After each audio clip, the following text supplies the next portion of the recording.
হযরত মারিয়াম আলাইহিস সালামকে যখন কাফেররা বিভিন্ন প্রশ্ন করতেছে, তারা যখন প্রশ্ন করতেছে, উনি ইশারা দিলেন আমাকে নয়, এই শিশু বাচ্চাকে জিজ্ঞাসা করো। তারা বলতেছে ক্বালু কাইফা নুকাল্লিমু মান কানা ফিল মাহদি সাবিয়্যা, এই দুগ্ধপোষ্য শিশু এটা আবার কিভাবে কথা বলবে?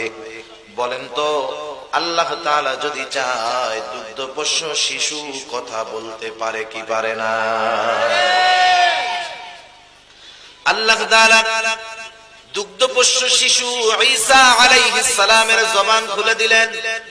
তাদের মধ্যে কেউ কেউ বলতেছিল ঈসা আলাইহিস সালাম আল্লাহর সন্তান, কিন্তু ঈসা আলাইহিস সালাম দুগ্ধপোষ্য শিশু অবস্থায় জবান খুলে গেল। তিনি তাদের সব কথার জবাবে বলতেছেন ক্বালা ইন্নী আবদুল্লাহ আতানিয়াল কিতাবা ওয়া জাআলানি নাবিয়্যা। হযরত ঈসা আলাইহিস সালাম বলেন ইন্নী আবদুল্লাহ, তোমরা আমাকে আল্লাহর সন্তান বলতেছো, আমি আল্লাহর সন্তান নই, আমি হলাম আল্লাহর গোলাম, আল্লাহর বান্দা। শুধু তাই না, আমাকে কিতাব দেওয়া হয়েছে, আতানিয়াল কিতাব ওয়া জাআলানি নাবিয়্যা, এবং আমাকে নবুয়ত দেওয়া হয়েছে, নবী হিসাবে প্রেরণ করা হয়েছে।